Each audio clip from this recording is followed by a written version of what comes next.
Biome leading institute for pre medical exam NEET प्रतियोगिता परीक्षा की तैयारी के लिए लेकर आया है live digital classes on YouTube channel, pre recorded class, classroom video, special session, chat room. घर बैठे पूछिए सवाल, रिवीजन भी आसान। लॉकडाउन में सुनहरे सपनों को दे नई उड़ान। बायोम नगराटोली और Hinoo Ranchi, admission going on. Biome leading institute for pre medical exam. होगा टेट्राहेड्रल।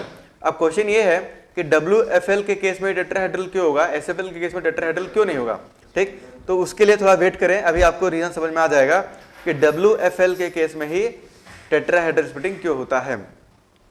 आकर्ष पूछ रहे हैं why do we call it high spin complex, please repeat. देखो ऐसा है कि यहाँ पे जैसे लेट से आप इलेक्ट्रॉन भर रहे हैं 5, ठीक, जैसे ये देखो, जैसे मान लो D5 कॉन्फ़िगरेशन है, कितने इलेक्ट्रॉन भर रहे हैं 5 इलेक्ट्रॉन को यहाँ पे भरो एक बार। आकर्ष, क्या नाम है, आकर्ष, ठीक। 5 इलेक्ट्रॉन को यहाँ पे भरो, तो 1 2 3 4 5 इस तरह से भरोगे। कितने अनपेयर्ड इलेक्ट्रॉन्स यहाँ पे आपको मिल रहे हैं। जब 5 इलेक्ट्रॉन भरोगे 1 2 3 4 5, तो एक अनपेयर्ड इलेक्ट्रॉन मिलेगा, ठीक। जबकि यहाँ पे जब 5 इलेक्ट्रॉन को भरोगे 1 2 3 4 5, तो यहाँ 5 अनपेयर्ड इलेक्ट्रॉन मिल जाएंगे, ठीक है। तो WFL के केस में जो कॉम्प्लेक्स बनेगा ये हाई स्पिन कॉम्प्लेक्स बनेगा। हाई स्पिन क्यों बनेगा, क्योंकि यहाँ पे आपके पास WFL के केस में हाई स्पिन बन जाएगा ना, क्यों, क्योंकि 1 2 3 4 5 अनपेयर्ड इलेक्ट्रॉन मिल रहा है। जबकि अगर लिगेंड SFL आ गया तो कॉम्प्लेक्स क्या कहलाएगा, कॉम्प्लेक्स लो स्पिन कहलाएगा। कॉम्प्लेक्स क्या कहलाएगा, तो कॉम्प्लेक्स लो स्पिन कहलाएगा। क्यों, क्योंकि 1 2 3 4 5 एक अनपेयर्ड इलेक्ट्रॉन कम है, जबकि यहाँ अनपेयर्ड इलेक्ट्रॉन ज्यादा है। समझ में आया चीज, ठीक है ना। तो इसीलिए यहाँ पे जनरली आपके लो स्पिन कॉम्प्लेक्स बनेंगे, और यहाँ पे कॉम्प्लेक्स कैसे बनेंगे, हाई स्पिन, क्योंकि इसमें जो जैसे कोई भी पर्टिकुलर कॉन्फ़िगरेशन लेंगे D6, तो D6 का SFL के केस में यहाँ लो स्पिन बनेगा, और D6 का यहाँ पे कैसा बनेगा, हाई स्पिन। यहाँ पे 1 2 3 4 5 6 तो अनपेयर्ड इलेक्ट्रॉन 0 होंगे, जबकि यहाँ 1 2 3 4 5 6 तो यहाँ अनपेयर्ड इलेक्ट्रॉन ज्यादा मिलेंगे, तो यहाँ से हाई स्पिन बनेगा, यहाँ से क्या बनेगा, लो स्पिन बनेगा, ठीक। आगे बढ़ते हैं। तो टेट्राहेड्रल स्प्लिटिंग, स्पिन मतलब कि हाई स्पिन लो स्पिन का मतलब ही हो रहा है कि अगर अनपेयर्ड इलेक्ट्रॉन की संख्या ज्यादा है तो हाई स्पिन, कम है तो लो स्पिन, और ये किसी कॉन्फ़िगरेशन के रेस्पेक्ट में बोलते हैं। जैसे D5 का लो स्पिन, D5 का हाई स्पिन, तो D5 का लो स्पिन मतलब कि उसमें अनपेयर्ड इलेक्ट्रॉन की संख्या कम है, तो वो SFL के केस में मिलेगा आपको। और D5 का हाई स्पिन मतलब कि अनपेयर्ड इलेक्ट्रॉन की संख्या ज्यादा है, ठीक है ना, वो WFL के केस में आपको मिलेगा। आगे बढ़ते हैं। नेक्स्ट है आपका टेट्राहेड्रल स्प्लिटिंग। तो देखो टेट्राहेड्रल स्प्लिटिंग में इसको इस तरह से एज्यूम किया जाता है कि आपका जो मेटल है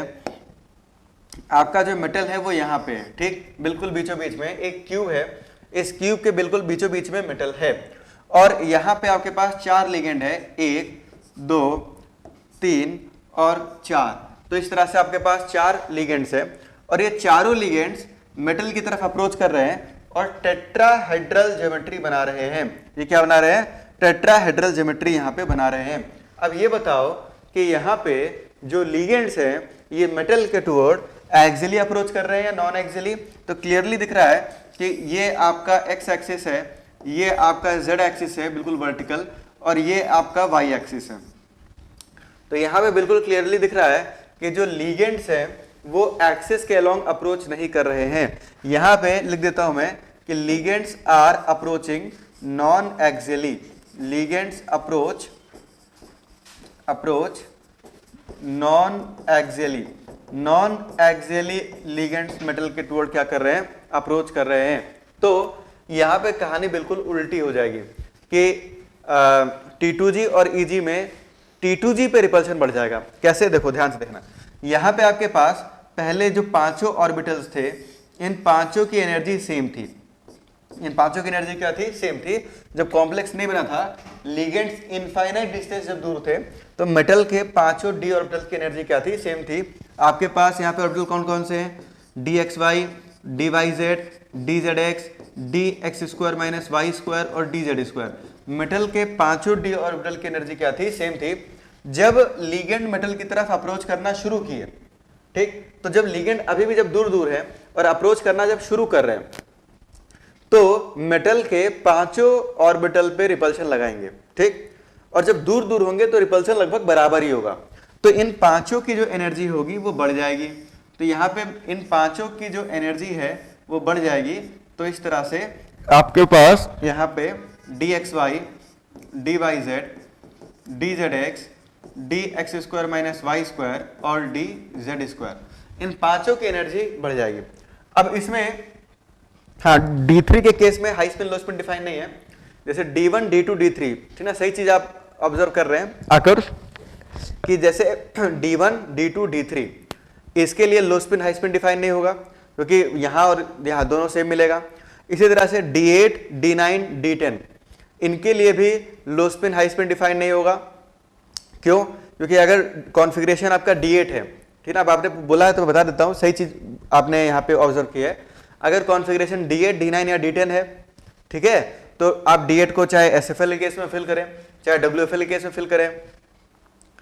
इसी तरह से D9 और D10 आप चाहे SFL के केस में फिल करें या WFL के केस में फिल करें, वहां लो स्पिन हाई स्पिन डिफाइंड नहीं होगा। यानी लो स्पिन हाई स्पिन डिफाइंड होगा D4 से लेकर D7 तक, ठीक। D4 से लेकर D7 तक ऑक्टाहेड्रल कॉम्प्लेक्स के केस में एक बार लो स्पिन बनेगा, एक बार हाई स्पिन बनेगा। लो स्पिन कब बनेगा? जब लिगेंड SFL हो। हाई स्पिन कब बनेगा? जब लिगेंड WFL हो, ठीक। D8, D9, D10 इनके लिए लो स्पिन हाई स्पिन टर्म नहीं बोला जाता है। आगे बढ़ते हैं। और इसी तरह से D1, D2, D3 यहाँ पे लो स्पिन हाई स्पिन जैसा कोई टर्म नहीं बोला जाता है, ठीक है। हाई स्पिन लो स्पिन यहाँ पे डिफाइंड नहीं होगा क्योंकि आप चाहे SFL रखें चाहे WFL रखें, कॉन्फ़िगरेशन वही रहने वाला है। अब यहाँ पे जैसे देखो D8 है ना, तो D8 में ऊपर कौन आया? यहाँ पे T2G है, ऊपर EG है, ये आपका हो गया T2G और ये आपका हो गया EG। अब D8 में आप चाहे ऐसे भरो 1, 2, 3, 4, 5, 6, 7, 8, तो भी कॉन्फ़िगरेशन में 2 अनपेयर्ड इलेक्ट्रॉन है। और चाहे इस तरह से भरो आप 1, 2, 3, 4, 5, 6, 7, 8, ठीक है ना, तो भी सेम ही चीज मिल रहा है। कोई अलग चीज मिला क्या? नहीं। चाहे लो स्पिन के तरीके से भरो चाहे हाई स्पिन के तरीके से भरो, कॉन्फ़िगरेशन तो वही रहने वाला है, यही दिखने वाला है आपको। तो यहां पर आपका ना तो लो स्पिन डिफाइंड है, यहां लो स्पिन हाई स्पिन बोलते ही नहीं है। लो स्पिन हाई स्पिन D4 से लेकर D7 तक ही बोला जाता है, ठीक। हाँ स्वाति प्रिया सही कह रहे हैं। अब आगे बढ़ते हैं। इसमें नेक्स्ट जो है आपका नेक्स्ट है इसमें ये जो ऑर्बिटल्स हैं dxy, dyz, dzx, तो ये आपके हो गए T2G ऑर्बिटल्स और ये आपके हो गए EG ऑर्बिटल्स, ठीक। अब आगे की कहानी ये है कि लिगेंड जब मेटल की तरफ अप्रोच कर रहे हैं तो अप्रोच ये नॉन एक्सियली कर रहे हैं, तो जो नॉन एक्सियल ऑर्बिटल्स है यानी कि जो T2G ऑर्बिटल्स हैं इन पर रिपल्शन ज्यादा लगेगा और EG ऑर्बिटल्स पर रिपल्शन कब लगेगा? कम लगेगा जब लिगेंड्स और ज्यादा मेटल की तरफ अप्रोच करेंगे।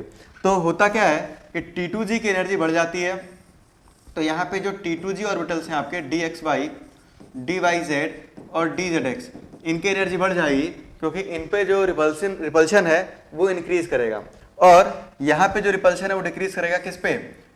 EG ऑर्बिटल्स पे। तो EG ऑर्बिटल्स की जो एनर्जी होगी वो घट जाएगी, तो dx square minus Y square और dz स्क्वायर, तो इनकी जो एनर्जी है वो घट जाएगी। तो यहाँ भी स्प्लिटिंग होगा और ये जब स्प्लिटिंग होगा तो ये बैरी सेंटर हो गया। ये जो एनर्जी गैप है इसको डेल्टा T लिखते हैं, डेल्टा टेट्राहेड्रल, वो था डेल्टा ऑक्टाहेड्रल इसके पहले वाले केस में, और ये आपका क्या था? डेल्टा T यानी डेल्टा टेट्राहेड्रल। ये एवरेज लाइन होती है, यहाँ पे पोटेंशियल एनर्जी 0 मानते हैं। तो होता क्या है कि ये जो एनर्जी गैप होगा ये -3/5 डेल्टा T होगा और ये जो एनर्जी गैप होगा ये +2/5 डेल्टा T होगा, ठीक। अच्छा अब आगे बात करते हैं नेक्स्ट पॉइंट इसमें ये है, ठीक, कि इलेक्ट्रॉन्स को जब आप फिल करेंगे तो होता क्या है कि यहाँ पे जो लीगेंड है, पहले मैंने आपको बता दिया कि लीगेंड कैसे मिलेंगे आपको। तो लीगेंड जब WFL होते हैं तो ही टेट्राहेड्रल स्प्लिटिंग होती है, अदरवाइज अगर ये लीगेंड SFL हो गए तो स्प्लिटिंग स्क्वायर प्लेनर हो जाती है। इसका रीजन भी है जो थोड़े समय में अभी बताने वाला हूँ, ठीक। तो पहले तो मैंने आपको ये बताया कि यहाँ लीगेंड कैसे मिलेंगे आपको? WFL। तो लीगेंड अगर WFL है तो पेयरिंग एनर्जी ज्यादा होगी या डेल्टा T ज्यादा होगा? क्या हो ज्यादा होगा भाई? अगर लिगेंड आपका WFL है तो भाई डेल्टा T की वैल्यू कम होगी और पेयरिंग एनर्जी की वैल्यू ज्यादा होगी, यानी पेयरिंग करवाना फायदे का सौदा नहीं होगा, पेयरिंग नहीं करवाई जाएगी। क्यों? क्योंकि पेयरिंग एनर्जी की वैल्यू ज्यादा होगी, डेल्टा T की वैल्यू कम मिलती है। तो डेल्टा T की वैल्यू हमें कम मिलेगी तो इलेक्ट्रॉन्स को जब फिल करना शुरू करेंगे आप, तो इलेक्ट्रॉन्स को कैसे फिल करेंगे, तो पहला इलेक्ट्रॉन यहां भर देंगे 1, दूसरा इलेक्ट्रॉन यहां, तीसरा ऊपर जाएगा। पेयरिंग करवाएंगे क्या? नहीं, क्यों? क्योंकि पेयरिंग करवाने में एनर्जी ज्यादा लगेगी। तो यहाँ पे जो तीसरा इलेक्ट्रॉन है वो ऊपर चला जाएगा, चौथा यहाँ, पांचवा यहाँ, ठीक ना। इसके बाद 6, 7, 8, 9 और यहाँ पे 10। तो इस तरह से टोटल 10 इलेक्ट्रॉन्स फिल किए जाएंगे, ठीक। तो इस तरह से टोटल कितने इलेक्ट्रॉन्स फिल करेंगे आप? 10 इलेक्ट्रॉन्स फिल कर देंगे। ये आपका हो गया 5वां इलेक्ट्रॉन। तो इस तरह से 10 इलेक्ट्रॉन्स हम इसमें फिल कर देंगे। तो ये इलेक्ट्रॉन्स को भरने का सीक्वेंस होगा, इसी सीक्वेंस में इलेक्ट्रॉन्स को फिल किया जाएगा टेट्राहेड्रल स्प्लिटिंग जब होगी तब। अब नेक्स्ट क्वेश्चन ये है कि आप लोग बताओ कि डेल्टा ओ इसको मैं दूसरे स्लाइड में ऐड कर देता हूं, ठीक है ना, एक नए स्लाइड में लिख देते हैं। तो इसमें नेक्स्ट पॉइंट ये है कि डेल्टा ओ और डेल्टा टी में ज्यादा वैल्यू आपको किसकी मिलेगी? अभी दो तरह की स्प्लिटिंग देख ली, डेल्टा ओ देख लिया और डेल्टा टी देख लिया। तो डेल्टा ओ और डेल्टा टी में ज्यादा वैल्यू किसकी मिलेगी? तो डेल्टा ओ और डेल्टा टी में delta O is greater than delta T. Delta O की वैल्यू ज्यादा होती है as compare to delta T. और क्यों होती है ज्यादा? तो इसके दो रीजन होते हैं। पहला रीजन ये होता है, ठीक है ना, मैं आप बोल दे रहा हूं, आप लोग इसको नोट्स में इंक्लूड कर लेना। डेल्टा ओ और डेल्टा टी में डेल्टा ओ ज्यादा होता है as compare to delta T. क्यों? दो रीजन है। पहला रीजन ये कि एक्सियली जब लिगेंड जब एक्सियली रिपेल करते हैं तो रिपल्शन ज्यादा लगता है, नॉन एक्सियली रिपल्शन कम लगता है। ये पहला रीजन है जो बुक्स में दिया गया है, ठीक है ना। तो जो बुक्स में रीजन है वही मैं आपको बता रहा हूं, जो स्टैंडर्ड बुक्स में रीजन है। दो रीजन है। पहला रीजन क्या कि जब ऑक्टाहेड्रल स्प्लिटिंग होती है तो लिगेंड्स एक्सियली अप्रोच करते हैं। एक्सियली अप्रोच करने के कारण जो रिपल्शन लगता है वो एक्सिस के अलोंग लगता है, और एक्सिस के अलोंग रिपल्शन ज्यादा लगता है as compare to non axial repulsion. इस कारण से डेल्टा ओ की वैल्यू डेल्टा टी से ज्यादा होती है। ये हुआ पहला रीजन।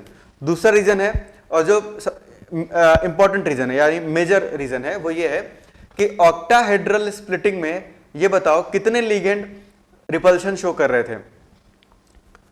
तो ऑक्टाहेड्रल स्प्लिटिंग में 6 लिगेंड, ठीक है ना, क्योंकि कोऑर्डिनेशन नंबर 6 था, तो 6 लिगेंड मिलके मेटल के ऑर्बिटल्स को रिपेल कर रहे थे। और टेट्राहेड्रल स्प्लिटिंग में कितने लिगेंड रिपेल कर रहे हैं? तो टेट्राहेड्रल स्प्लिटिंग में 4 लिगेंड रिपेल कर रहे हैं। तो 4 लिगेंड का रिपल्शन और 6 लिगेंड का रिपल्शन, ज्यादा रिपल्शन किसका लगेगा? तो ज्यादा रिपल्शन लगेगा 6 लिगेंड्स का, और इसीलिए डेल्टा ओ ज्यादा मिलता है as compare to delta T. और अगर लिगेंड सेम है और एक केस में ऑक्टाहेड्रल स्प्लिटिंग करवा रहे हैं और एक केस में टेट्राहेड्रल स्प्लिटिंग करवा रहे हैं, तो होता क्या है कि डेल्टा ओ जो है ये 4/9 delta O equal to delta T होता है। डेल्टा टू टी जो है ये 4/9 टाइम्स डेल्टा ओ के बराबर होता है अगर लिगेंड सेम है, if legends are same, if legends and metal are same. Legend और मेटल अगर सेम है, ठीक, तो एक केस में अगर ऑक्टाहेड्रल स्प्लिटिंग हो रही है और एक केस में टेट्राहेड्रल स्प्लिटिंग हो रही है, तो मैथमेटिकली ये रिलेशन होता है delta T equal to 4/9 times delta O, इसके बराबर ये होता है, ठीक है ना। कोई डाउट होगा तो आप लोग पूछ लेना, आगे बढ़ता हूं मैं, ठीक है ना। तो ये रिलेशन आपको पता होना चाहिए। आगे बढ़ते हैं। नेक्स्ट है square planar splitting. Square planar splitting तब होगी जब लिगेंड आपका व्हेन लिगेंड इज SFL, ठीक। तो देखो पहले तो आपको ये समझ में आना चाहिए कि अगर कोऑर्डिनेशन नंबर 4 आपको दिख रहा है और कोऑर्डिनेशन नंबर 4 में लिगेंड आपको दिख रहे हैं WFL, तो बोल देना वहां टेट्राहेड्रल स्प्लिटिंग होगी। और लिगेंड अगर दिख रहा है SFL, तो वहां स्क्वायर प्लेनर स्प्लिटिंग होगी। अब ध्यान से देखो कैसे। स्क्वायर प्लेनर स्प्लिटिंग में जो कहानी है ये बहुत ही कम बुक्स में मिलती है और एनसीईआरटी में नहीं है स्प्लिटिंग इसका, लेकिन क्वेश्चन इससे आता है, ठीक है ना। और आप जब बुक्स वगैरह पढ़ेंगे तो काफी कॉम्प्लिकेटेड वे में उसको दिया हुआ है, तो मैं आपको समझा देता हूं कि ये स्प्लिटिंग होती कैसे है। तो ध्यान से देखना, यहाँ पे अजम्पशन लिया जाता है, ठीक, तो अजम्पशन लिया जाता है। अब देखो स्क्वायर प्लेनर स्प्लिटिंग में जो हाइब्रिडाइजेशन मिलता है ये DsP2 मिलता है आपको। हाइब्रिडाइजेशन क्या मिलता है? DsP2।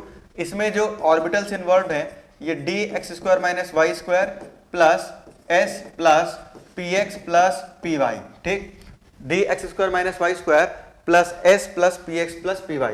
तो होता क्या है कि ये जो मेटल होता है आपके पास, ये हो गया मेटल, और जो लिगेंड्स है तो जो लिगेंड्स हैं, तो 1, ये हो गया 2, ये हो गया 3 और ये हो गया 4। तो ये लिगेंड्स मेटल की तरफ इस तरह से अप्रोच कर रहे हैं और स्क्वायर प्लेनर बना रहे हैं। अब मेरा एक क्वेश्चन है, आप लोग अगर बता लेते हैं तो मैं आगे बढ़ूंगा, ठीक है ना, क्योंकि भाई पूछेंगे आपको, अगर समझ में आ रहा है तो आप लोग बताएंगे। तो यहां पर क्वेश्चन मेरा ये है कि जब ये लिगेंड मेटल की तरफ अप्रोच करेंगे और स्क्वायर प्लेनर बनाएंगे, तो ये जो आपका प्लेन बन रहा है, ये कौन सा प्लेन होगा? ये जो प्लेन होगा जिसमें चारों लिगेंड प्रेजेंट है, ये प्लेन कौन सा प्लेन होगा? बताना भाई, ये कौन सा प्लेन होगा? क्या ये एक्स वाई प्लेन होगा? यस या नो? क्या ये एक्स वाई प्लेन होगा? ये जो प्लेन होगा चारों लिगेंड्स का, क्या ये एक्स वाई प्लेन होगा? यस या नो? तो बिल्कुल ये एक्स वाई प्लेन होगा। क्यों एक्स वाई प्लेन होगा? क्योंकि यहाँ पे D X square minus Y square, S का तो कोई डायरेक्शन होता नहीं है, पी एक्स और पी वाई ये ऑर्बिटल्स इन्वॉल्व हो रहे हैं। तो जो 4 हाइब्रिड ऑर्बिटल्स बनेंगे वो एक्स वाई प्लेन में बनेंगे। ठीक, तो पहला पॉइंट ये इंपॉर्टेंट पॉइंट, पहला पॉइंट आपको ये समझ में आना चाहिए कि स्क्वायर प्लेनर जब बनता है DsP2 हाइब्रिडाइजेशन से, तो जो चारों लिगेंड्स होते हैं वो एक्स वाई प्लेन में होते हैं। कौन से प्लेन में होते हैं? एक्स वाई प्लेन में होते हैं। ठीक, अच्छा, इसके बाद ये जो एक्सिस है, कौन सी एक्सिस? इसको चलो दूसरे कलर से बनाते हैं, ये वाली। ये जो एक्सिस है आपकी, जिसमें 2 लिगेंड्स है, इसमें 2 लिगेंड्स एज्यूम किए गए, तो यहाँ दो इमेजिनरी लिगेंड्स यहाँ पे एज्यूम किए जाते हैं जो कि मेटल को अपना लोन पेयर देते हैं। तो ये जो एक्सिस होगी ये वाली, ठीक है ना, वर्टिकल, ये कौन सी एक्सिस होगी? तो क्या ये जेड एक्सिस होगी? ये जो एक्सिस होगी ये कौन सी एक्सिस होगी? ये एक्सिस आपकी हो जाएगी जेड एक्सिस। कौन सी एक्सिस? जेड एक्सिस होगी, ठीक ना। जेड एक्सिस पे 2 लिगेंड्स यहाँ पे माने जाते हैं।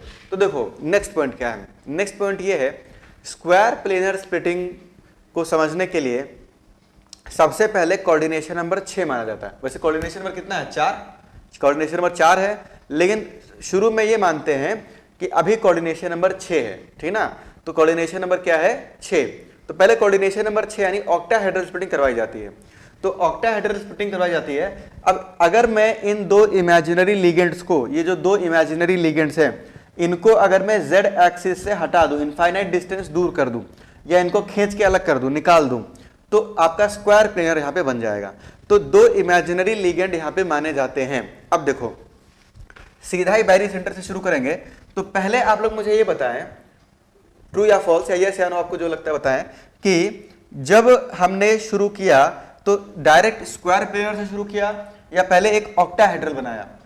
तो क्लियरली दिख रहा है कि पहले हमने एक ऑक्टाहेड्रल कॉम्प्लेक्स का फॉर्मेशन किया, ठीक है ना। यही इसमें कहानी है स्क्वायर प्लेनर की, कि पहले एक ऑक्टाहेड्रल का फॉर्मेशन करते हैं, और ऑक्टाहेड्रल का फॉर्मेशन करने के बाद 2 लिगेंड जो कि जेड एक्सिस के अलोंग है, ध्यान देना, नोट करना, जो कि किस एक्सिस के अलोंग है? जेड एक्सिस के अलोंग है। इन 2 लिगेंड को डिटैच करके अलग कर देते हैं और एक बढ़िया सा स्क्वायर प्लेनर हमें मिल जाता है एक्स वाई प्लेन में। ठीक, तो यहां से स्क्वायर प्लेनर कॉम्प्लेक्स का फॉर्मेशन करवाया जाता है, ठीक है ना। अब देखो सबसे पहले जब ऑक्टाहेड्रल स्प्लिटिंग, सबसे पहले कॉम्प्लेक्स कैसा बना? ऑक्टाहेड्रल। तो लिगेंड जो थे वो तो इनफाइनाइट डिस्टेंस दूर थे। ठीक, अब मेटल जो है, मेटल के ये जो 5 डी ऑर्बिटल्स हैं, इन 5 डी ऑर्बिटल की जो एनर्जी थी वो तो पहले सेम थी। 5 डी ऑर्बिटल कौन कौन से हैं? तो एक है आपका डी एक्स वाई, एक है आपका डी वाई जेड, एक है आपका डी जेड एक्स, एक है आपका D X square minus Y square, और एक है आपका डी जेड स्क्वायर। इन तीनों को क्या पुकारते हैं? तो इन तीनों को हम लोग बोलते हैं T2G। इन तीनों को हम लोग बोलते हैं T2G, और इन दोनों को क्या बोलते हैं हम लोग? तो इन दोनों को हम लोग बोलते हैं EG। तो देखो सबसे पहले कहानी यहां से शुरू होती है कि ऑक्टाहेड्रल कॉम्प्लेक्स का फॉर्मेशन हुआ है। पहले ऑक्टाहेड्रल बनाया गया है, 2 इमेजिनरी लिगेंड्स को साथ लेते हुए पहले क्या बनाया गया है? ऑक्टाहेड्रल। तो ऑक्टाहेड्रल स्प्लिटिंग आप करवाएंगे। अब जल्दी से बताएं, ऑक्टाहेड्रल स्प्लिटिंग जब होता है तो ऊपर कौन आता है? ऊपर T2G आता है या फिर EG आता है? ऊपर EG जाएगा या T2G जाएगा?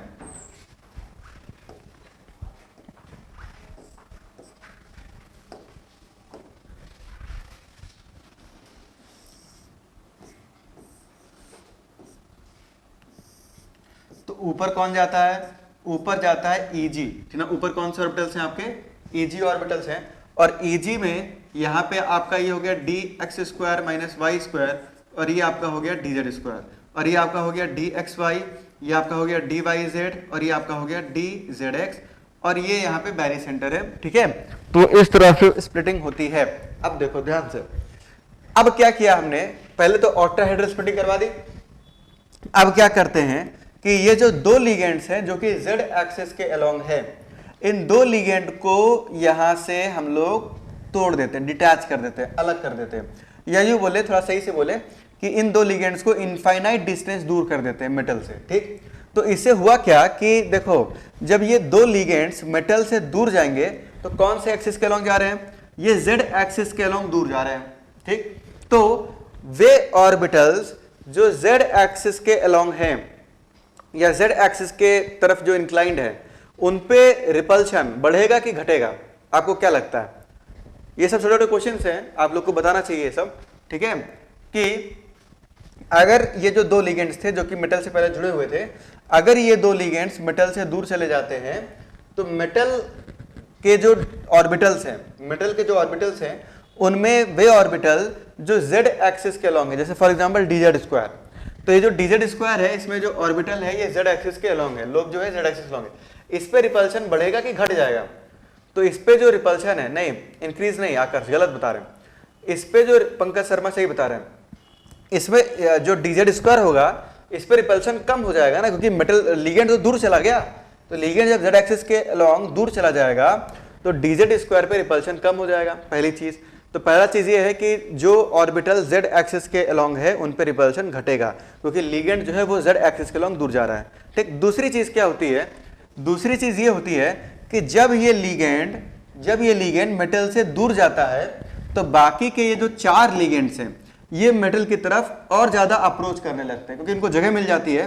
तो ये जो चार लिगेंड्स है, 1 2 3 4, ये चारों लिगेंड्स मेटल की तरफ और ज्यादा अब अप्रोच करने लगेंगे, ठीक है ना, और ज्यादा अप्रोच करने लगेंगे। और जब ये और ज्यादा अप्रोच करेंगे, पहले से भाई ये दो लिगेंड जब हटेंगे तो ये चारों लिगेंड मेटल की तरफ अप्रोच करेंगे, और जब ये लिगेंड्स मेटल की तरफ अप्रोच करेंगे तो वो XY प्लेन में अप्रोच करेंगे। कौन से प्लेन में अप्रोच करेंगे? XY प्लेन में। तो इससे क्या होता है कि वे ऑर्बिटल्स जो XY प्लेन में है उन पे रिपल्शन बढ़ जाता है। मतलब कि मैंने बोला कि XY प्लेन में जो ऑर्बिटल्स होंगे उन पे रिपल्शन बढ़ेगा, और Z एक्सिस के अलोंग जो ऑर्बिटल्स होंगे उन पे रिपल्शन क्या होगा? घटेगा। तो उनकी एनर्जी बढ़ जाएगी। तो यहाँ पे फर्दर स्प्लिटिंग हो जाती है। अब फर्दर स्प्लिटिंग में देखो, ये जो dx² - y² है, ये ऑर्बिटल कौन से प्लेन में होता है? ये XY प्लेन में होता है। तो यहाँ मेटल का जो XY प्लेन है उसमें ये dx² - y² पड़ा हुआ है। अब हुआ क्या कि ये जो चार लिगेंड्स हैं ये मेटल की तरफ XY प्लेन के अलोंग अप्रोच करे तो dx² - y² पे रिपल्शन अब इंक्रीज कर जाएगा, और dz² के अलोंग जो रिपल्शन है वो डिक्रीज कर जाएगा। तो होता क्या है कि dx² - y² की एनर्जी फर्दर बढ़ जाती है। dx² - y² की एनर्जी बढ़ जाएगी, और जो dz² की एनर्जी है ये घट जाएगी। तो यहाँ पे एनर्जी आ जाएगी dz² की एनर्जी घट जाएगी। यहाँ पे फर्दर स्प्लिटिंग हो गई, आप देखें फर्दर स्प्लिटिंग हो गई, dx² - y² की एनर्जी बढ़ गई और dz² की एनर्जी घट गई। ठीक, क्यों? आपसे कोई पूछ ले क्यों बढ़ गई, बता दोगे ना, बता लोगे यस या नो? आपसे कोई बोल दे कि यहाँ पे dx² - y² की एनर्जी क्यों बढ़ गई, तो आप बोल देना कि ये लिगेंड्स XY प्लेन में मेटल की तरफ अप्रोच करेंगे, जिस कारण से dx² - y² जो कि XY प्लेन में है उस पे रिपल्शन इंक्रीज करेगा और उसकी एनर्जी बढ़ जाएगी, और dz² की जो एनर्जी है वो क्या होगी? घट जाएगी। ठीक, अब इसी तरह से आप यहां देखें जो T2G है, तो T2G में भी ये जो आपका dxy है यहाँ पे बड़े आराम से पड़ा हुआ है, तो ये जो dxy है ये भी किस प्लेन में है? ये भी XY प्लेन में है। तो इस पे भी रिपल्शन क्या होगा? बढ़ेगा कि नहीं बढ़ेगा? इस पे भी रिपल्शन बढ़ जाएगा। क्यों? क्योंकि ये XY प्लेन में है ना, और dyz और dzx ये XY प्लेन में नहीं है, ये XY प्लेन के परपेंडिकुलर है। तो इन पे रिपल्शन जो है वो घटेगा, जबकि dxy पे जो रिपल्शन है वो बढ़ जाएगा। तो होता क्या है कि ये जो dxy है, dxy की जो एनर्जी है वो इंक्रीज कर जाती है, और यहाँ पे ये जो आपका dyz और dzx है, dyz और dzx इनकी एनर्जी घट जाती है। तो यहाँ पे इनकी एनर्जी क्या होगी? घट जाएगी, और बराबर घटेगी क्योंकि दोनों XY प्लेन के परपेंडिकुलर है। ठीक, अच्छा अब अगला क्वेश्चन ये है कि dx² - y² भी XY प्लेन में है और dxy भी XY प्लेन में है, लेकिन यहां से तो दिख रहा है कि D X square minus Y square की एनर्जी ज्यादा है, यानी D X square minus Y square पे रिपल्शन ज्यादा लग रहा है और डी एक्स वाई पे रिपल्शन कम लग रहा है। ऐसा क्यों? तो इसका सीधा सा रीजन है कि यहाँ पे लिगेंड्स एक्सिस के अलोंग अप्रोच कर रहे हैं, एक्सिस के अलोंग अप्रोच कर रहे हैं, और क्योंकि D X square minus Y square axial होता है, इस कारण से D X square minus Y square पे रिपल्शन ज्यादा लगेगा, डी एक्स वाई पे रिपल्शन कम लगेगा। तो ओवरऑल हुआ क्या कि अगर आप ध्यान से देखें तो वो ऑर्बिटल जो एक्स वाई प्लेन में थे उन पर रिपल्शन ज्यादा लगा तो उनकी एनर्जी बढ़ गई, और जो जेड एक्सिस के लॉन्ग थे उनकी एनर्जी क्या हुई? घट गई। ठीक, तो आपको अब याद क्या रखना है, ये जो स्प्लिटिंग है इसको बोलते हैं square planar splitting, delta SP. इसको क्या बोलेंगे आप? डेल्टा एसपी, यानी कि स्क्वायर प्लेनर स्प्लिटिंग। तो आपको ये जो स्क्वायर प्लेनर स्प्लिटिंग का ये जो सीक्वेंस है एनर्जी का, ये याद रखना है। ठीक है ना, कि मान लो अगर ये पूरी कहानी आप भूल गए, पूरी कहानी आपको नहीं पता है, ठीक है ना, बहुत सारे लोग होंगे जिनको ये पूरी कहानी नहीं पता है, तो उससे बहुत फर्क नहीं पड़ता है। अगर आपको ये पता हो कि ये जो एनर्जी का सीक्वेंस क्या है, अगर इतना ही पता है तो आपका काम चल जाएगा। ठीक है ना, वैसे तो मैंने आपको पूरा डिटेल में समझा दिया है कि ये आया कहां से, लेकिन अब जो इंपॉर्टेंट चीज है वो ये है कि ये जो एनर्जी का सीक्वेंस है वो आपको याद रखना होगा। सबसे नीचे डीवाईजेड डीजेड एक्स होता है, उसके ऊपर डीजेड स्क्वायर होता है, उसके ऊपर डीएक्स वाई होता है, और सबसे ऊपर जो है ये D X square minus Y square होता है। ये एनर्जी का सीक्वेंस सबसे इंपॉर्टेंट है। पता लगा सब कुछ आपको पता है, ये एनर्जी सीक्वेंस ही नहीं याद है, तो फिर वो मामला गड़बड़ हो जाएगा। तो एनर्जी सीक्वेंस आपको याद रखना होगा। और क्योंकि यहाँ पे एसएफएल होता है, ठीक है, अब देखो एसएफएल क्यों होता है, तो एसएफएल क्यों होता है, तो अब मैं एक क्वेश्चन पूछने जा रहा हूं आपसे। ठीक है ना, ध्यान से सुना मेरा क्वेश्चन, कि अगर लिगेंड सेम है तो डेल्टा एसपी और डेल्टा ओ में, डेल्टा एसपी और डेल्टा ओ में ग्रेटर वैल्यू किसकी होगी, ज्यादा वैल्यू किसकी होगी? तो देखो भाई, ज्यादा टाइम वेस्ट नहीं करेंगे, क्लियरली दिख रहा है कि यहां पे पहले ऑक्टाहेड्रल स्प्लिटिंग हुई, फिर स्क्वायर प्लेनर स्प्लिटिंग हुई, तो ये आपका हो गया डेल्टा ओ ऑक्टाहेड्रल, और साफ साफ दिख रहा है इस एनर्जी डायग्राम से कि डेल्टा ओ और डेल्टा एसपी में डेल्टा एसपी ज्यादा है और डेल्टा ओ की वैल्यू कम है। तो होता क्या है कि डेल्टा एसपी जो है वो डेल्टा ओ से ज्यादा होता है, और अभी पिछले स्लाइड में आपको मैंने बताया कि डेल्टा ओ जो है वो डेल्टा टी से भी ज्यादा होता है, डेल्टा ओ जो है वो डेल्टा टी से भी ज्यादा होता है। यानी कि सबसे ग्रेटर वैल्यू किसकी होती है? डेल्टा एसपी की, उससे कम वैल्यू किसकी होती है? डेल्टा ओ की, और सबसे कम वैल्यू किसकी होती है? डेल्टा टी की। अब ये बताओ, ठीक है ना, कि भाई डेल्टा ओ से भी ज्यादा स्प्लिटिंग डेल्टा एसपी की करवानी है, तो इतनी ज्यादा स्प्लिटिंग क्या सारे लिगेंड के बस की बात है क्या? यस या नो? इतनी ज्यादा स्प्लिटिंग डेल्टा ओ से भी ज्यादा स्प्लिटिंग करवानी है, तो इतनी ज्यादा स्प्लिटिंग करवाना क्या सब लिगेंड के बस की बात है क्या? या जो लिगेंड है वो स्ट्रॉन्ग फील्ड होना चाहिए? तो लिगेंड स्ट्रॉन्ग फील्ड ही होना चाहिए, तो आपका यहाँ पे डेल्टा एसपी की यहाँ पे स्क्वायर प्लेनर स्प्लिटिंग यहाँ पे हो पाएगा। ठीक, तो इसीलिए जब कोऑर्डिनेशन नंबर 4 होता है, तो कोऑर्डिनेशन नंबर 4 में आपका अगर स्ट्रॉन्ग फील्ड लिगेंड है तब तो वो स्क्वायर प्लेनर स्प्लिटिंग करवा देगा, लेकिन अगर वो वीक फील्ड लिगेंड है तो उसके बस की बात नहीं है स्क्वायर प्लेनर स्प्लिटिंग करवाना, तो वो टेट्राहेड्रल स्प्लिटिंग ही करवाएगा, और वहां पे टेट्राहेड्रल कॉम्प्लेक्स बनेगा। ठीक, तो इसीलिए यहां पे लिगेंड कैसा होता है? Strong field. और स्ट्रॉन्ग फील्ड लिगेंड के केस में पेयरिंग एनर्जी कम होती है, डेल्टा एसपी की वैल्यू ज्यादा होती है, तो यहाँ पेयरिंग जो है पहले करवा दी जाती है, पहले पेयरिंग जो है वो पहले करवाएंगे। तो जब आप इलेक्ट्रॉन को फिल करना शुरू करेंगे तो सीक्वेंस ये होगा, एक इलेक्ट्रॉन ये, दो ये, तीन ये, चार ये, 5 6, मतलब पेयरिंग पहले करवा देंगे बिकॉज पेयरिंग एनर्जी कम होती है। तो 5 6, इसके बाद 7 8, इसके बाद आपका 9 और 10, इस सीक्वेंस में इलेक्ट्रॉन्स को फिल किया जाएगा। ठीक है ना, तो ये कहानी थी आपकी स्क्वायर प्लेनर स्प्लिटिंग की। यहां तक अगर किसी को कोई डाउट हो, कोई समस्या हो तो आप पूछ लेना, नहीं तो अब मैं एग्जांपल्स पे आ रहा हूं। सीधा आप कॉम्प्लेक्स लेंगे, कॉम्प्लेक्स उठाएंगे, उसका अब स्प्लिटिंग करवा के हाइब्रिडाइजेशन निकालेंगे। ठीक, तो अब सीधा मैं कॉम्प्लेक्स पे आ रहा हूं।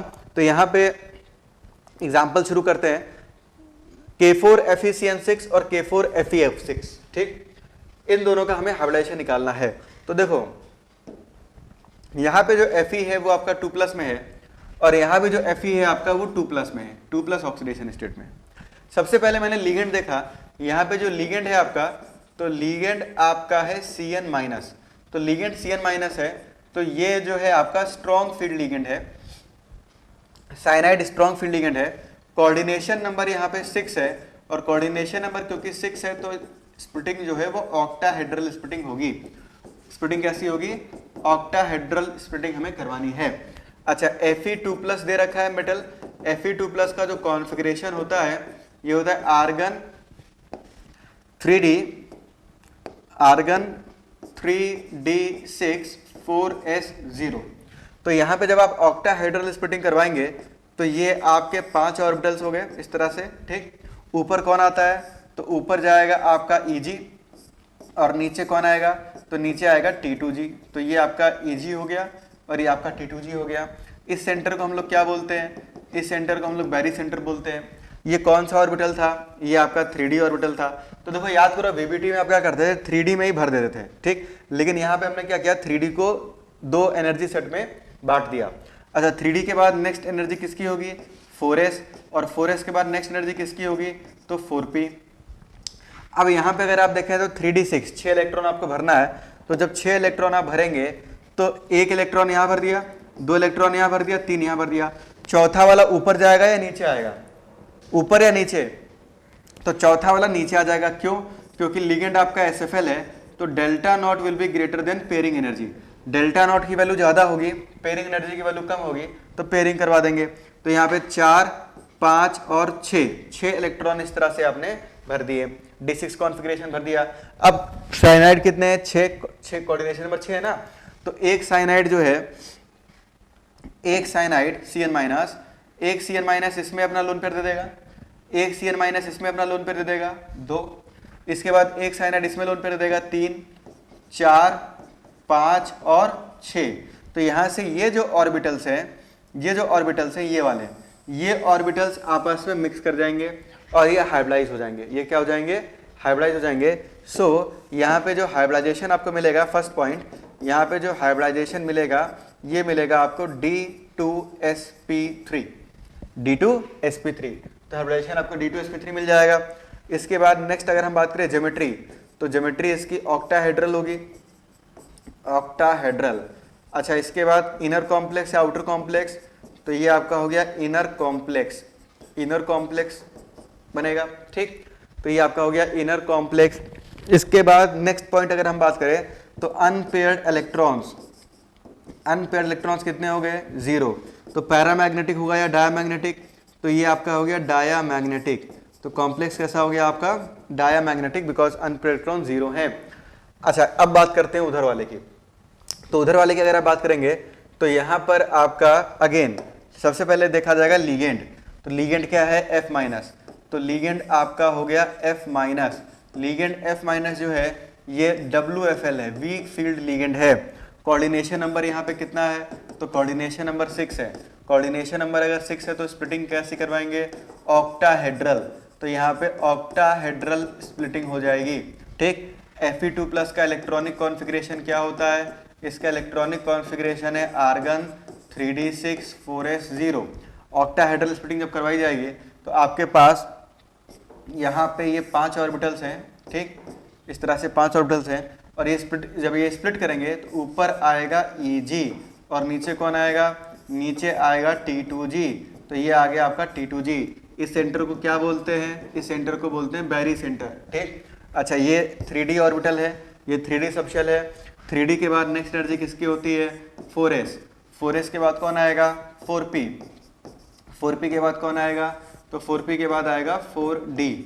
तो यहाँ पे ये हो गया 4d, ठीक। अब इसमें क्योंकि लीगेंड आपका WFL है, तो सिंस लीगेंड इज WFL, तो इस कारण से जो डेल्टा O होगा ये पेयरिंग एनर्जी से कम होगा। Delta O will be less than pairing energy. 6 electron भरना है, तो लो स्पिन से भरेंगे कि हाई स्पिन से? हाई स्पिन से भरेंगे। तो हाई स्पिन से भरेंगे तो 1, 2, 3, चौथा ऊपर चला गया, 4, 5 और 6। तो यहाँ पे 6 इलेक्ट्रॉन इस तरह से आपने भर दिए। अब इसमें ये 6 इलेक्ट्रॉन इस तरह से भर दिए। अब साइनाइड जो फ्लोराइड है आपका F-, तो फ्लोराइड वैकेंट ऑर्बिटल्स में अपना लोन पेयर क्या करेगा? डोनेट कर देगा। तो यहाँ पे 1, 2, 3, 4, 5 और 6, तो क्लियरली दिख रहा है हाइब्रिडाइजेशन sp3d2 मिल जाएगा। हाइब्रिडाइजेशन क्या मिल जाएगा?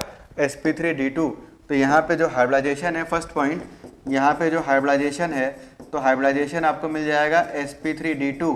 ठीक, यहाँ भी जो ज्योमेट्री होगी वो क्या होगी, ज्योमेट्री होगी ऑक्टाहेड्रल, तो ज्योमेट्री ऑक्टाहेड्रल हो जाएगी।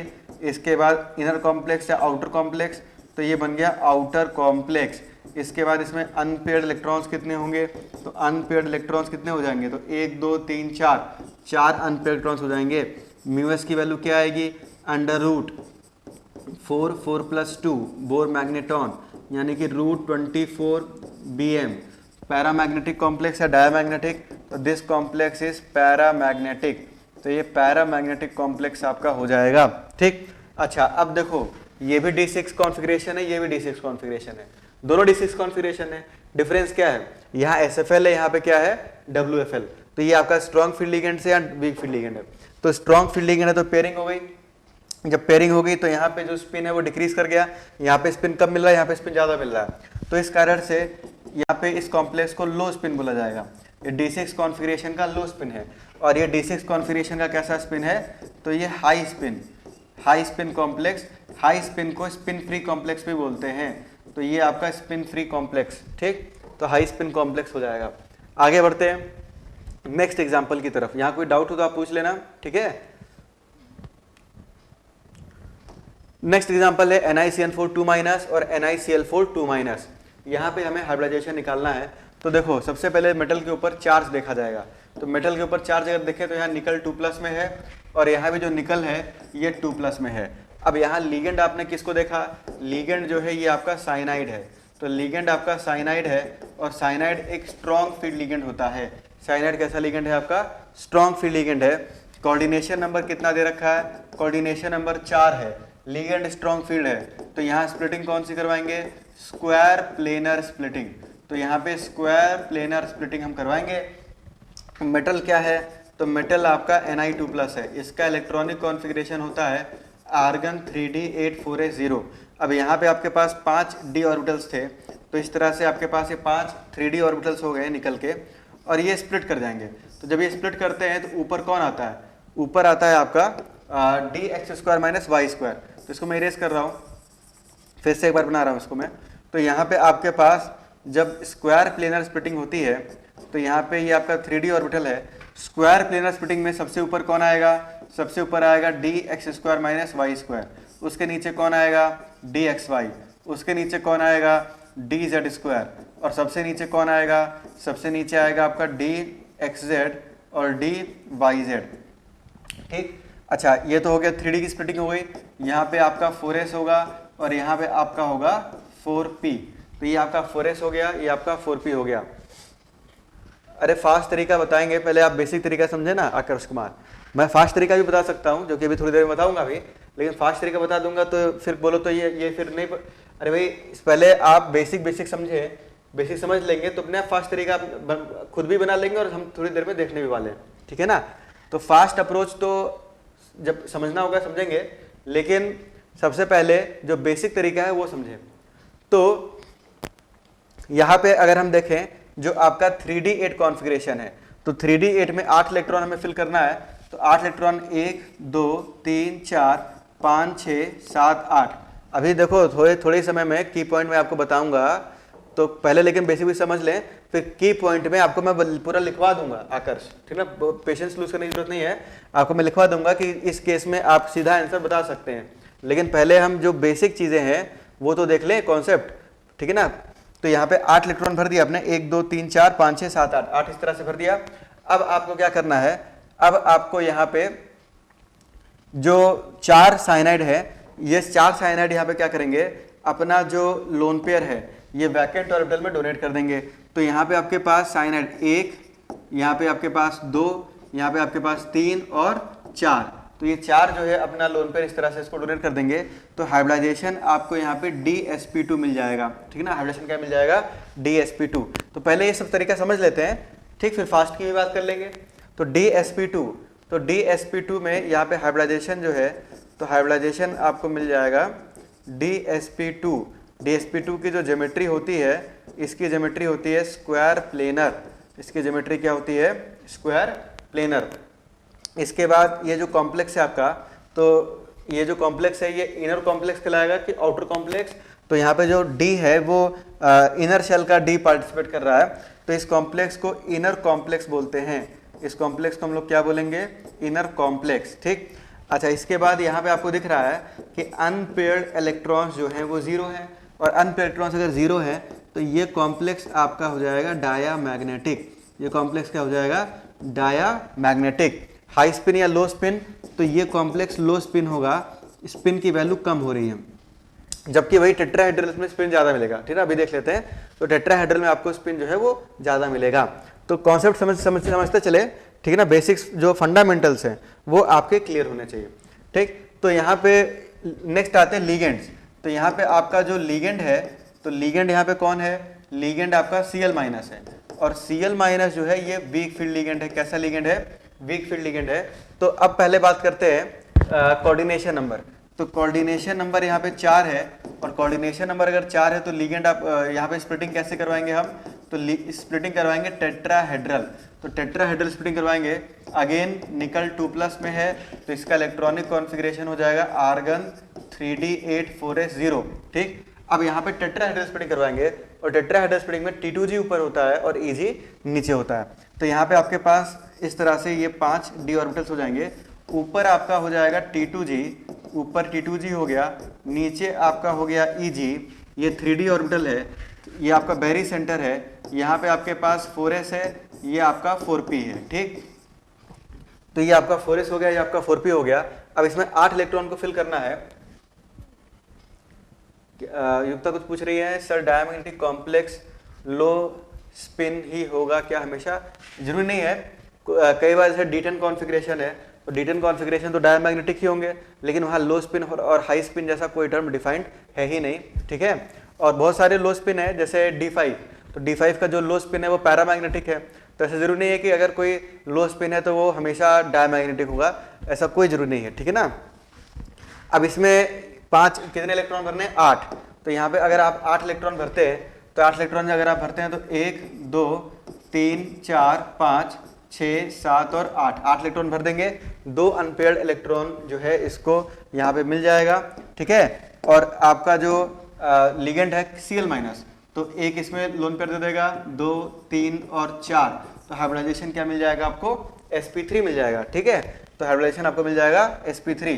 तो फटाफट हाइब्रिडाइजेशन देख लेते हैं। तो हाइब्रिडाइजेशन sp3 हो जाएगा। ठीक, इसके बाद आपका जो ज्योमेट्री है, तो ज्योमेट्री यहाँ पे टेट्राहेड्रल मिलेगा, टेट्राहेड्रल। इसके बाद नेक्स्ट अगर बात करें अनपेयर्ड इलेक्ट्रॉन्स, तो अनपेयर्ड इलेक्ट्रॉन्स यहाँ पे 2 जाएंगे। यहाँ पे इनर कॉम्प्लेक्स आउटर जैसी बात नहीं करते हैं, sp3 के लिए इनर आउटर जैसा कोई टर्म डिफाइंड नहीं होता है। इसके बाद आपका यहाँ पे अनपेयर्ड इलेक्ट्रॉन 2 हो गए, और इसका जो स्पिन मैग्नेटिक मोमेंट होगा वो √8 बोर मैग्नेट होना जाएगा। ये जो कॉम्प्लेक्स है आपका ये पैरामैग्नेटिक हो जाएगा, और ये आपका कॉम्प्लेक्स जो है वो क्या हो जाएगा? पैरामैग्नेटिक। और यहाँ पे आपका ये जो कॉम्प्लेक्स है ये हाई स्पिन में चला जाएगा। ये कैसे किस में चला जाएगा? High spin. देखो D8 कॉन्फ़िगरेशन था, D8 कॉन्फ़िगरेशन कोऑर्डिनेशन नंबर 4 था। तो एक बार आपने SFL के तरीके से भरा, एक बार आपने WFL के तरीके से भरा। तो यहाँ पे हाई स्पिन लो स्पिन डिफाइंड है, ठीक ना। हाई स्पिन यहाँ पे आपको ज्यादा स्पिन मिल रहा है, और यहाँ पे आपको कम स्पिन मिल रहा है। नाम से पता चला हाई स्पिन मतलब ज्यादा स्पिन मिल रहा हो, लो स्पिन मतलब कम स्पिन मिल रहा हो, ठीक ना। बहुत ज्यादा इसको कॉम्प्लिकेट नहीं करना है। तो D8 कॉन्फ़िगरेशन में आपको यहाँ पे हाई स्पिन और लो स्पिन मिलेगा। लेकिन अब मैं अगर आपसे पूछता हूँ कि लेट से कॉन्फ़िगरेशन होता D9 या कॉन्फ़िगरेशन होता D10, कोऑर्डिनेशन नंबर 4 के केस में कोऑर्डिनेशन नंबर D9 होता या D10 होता, तो D10 में आप हाई स्पिन या लो स्पिन जैसा कुछ बोल सकते थे क्या? कि भाई लिगेंड से आपको पता चलता क्या कि जैसे लिगेंड चेंज कर दिया तो हाई स्पिन से लो स्पिन में कन्वर्ट हो गया, ऐसा कुछ आपको पता चलता क्या? ऐसा हमें कुछ पता ही नहीं चलता, क्योंकि D10 में यहाँ भी पूरे भरे होते हैं, यहाँ भी पूरे भरे होते हैं। तो कॉन्फ़िगरेशन अगर D10 है या D9 है तो वहाँ पे हाई स्पिन लो स्पिन जैसा आप कोई कुछ डिफाइन नहीं कर सकते। लेकिन जैसे अगर D8 है तो वहाँ डिफाइन कर सकते हैं। यहाँ पे अगर आपने लिगेंड SFL लगा दिया तो स्पिन कम हो जाएगा, और लिगेंड अगर आपने WFL लगा दिया तो स्पिन ज़्यादा हो जाएगा। तो आपको हाई स्पिन और लो स्पिन जैसा चीज़ मिलेगा, ठीक। तो D8 के लिए डिफाइंड है, लेकिन D9 और D10 के लिए डिफाइंड नहीं है कोऑर्डिनेशन नंबर 4 में, ठीक है ना। तो क्लास को मैं यहाँ पे खत्म कर रहा हूँ, लेकिन एक होमवर्क दे रहा हूँ आपको। नेक्स्ट एग्जाम्पल, नेक्स्ट ये जो एग्जाम्पल है CuCN4 3- और ZnCl4 2-। इसका आप लोग एक बार हाइब्रिडाइजेशन निकालना, कुछ एग्जांपल्स आप लोग करें क्लास में, तो इससे जो है फिर आपको ये कॉम्प्लेक्स और दूसरा ये कॉम्प्लेक्स, ठीक है ना, इसका हाइब्रिडाइजेशन आप लोग एक बार निकालना, और फिर CuCl4 2- और CuCN4 2-। तो टोटल 6-7 कॉम्प्लेक्स आपको दे रहा हूं मैं, इसका एक बार हाइब्रिडाइजेशन आप लोग निकालना। कोऑर्डिनेशन नंबर जैसे 4 दिख रहा है, लिगेंड आपका स्ट्रॉन्ग फील्ड है, ठीक है ना, तो लिगेंड आपका स्ट्रॉन्ग फील्ड है तो स्क्वायर प्लेन स्प्लिटिंग करवाना है, और स्क्वायर प्लेन स्प्लिटिंग करवा के एक बार आप लोग हाइब्रिडाइजेशन इसका बताना कि हाइब्रिडाइजेशन इसका क्या आ रहा है, ठीक। तो इसको जो है नेक्स्ट क्लास में हम लोग डिस्कस करेंगे। फिर आगे बात करेंगे इफेक्ट ऑफ मेटल। अभी तक हमने देखा कि जब लिगेंड को चेंज कर रहे हैं, जैसे WFL से SFL कर दिया तो हाइब्रिडाइजेशन किस तरह से चेंज हो रहा है। फिर हम लोग बात करेंगे कि लिगेंड सेम रहेगा, मेटल चेंज करेंगे, तो जब मेटल चेंज करेंगे तो हाइब्रिडाइजेशन किस तरह से वेरी करेगा, उस पर हम लोग फोकस करेंगे अगली क्लास में, ठीक है। कोशिश करेंगे कि अगली क्लास में चैप्टर भी खत्म हो जाए, या इसमें या एक क्लास या मैक्सिमम 2 क्लास में ये चैप्टर आपका फिनिश हो जाएगा। तो आज के लिए इतना ही, थैंक यू।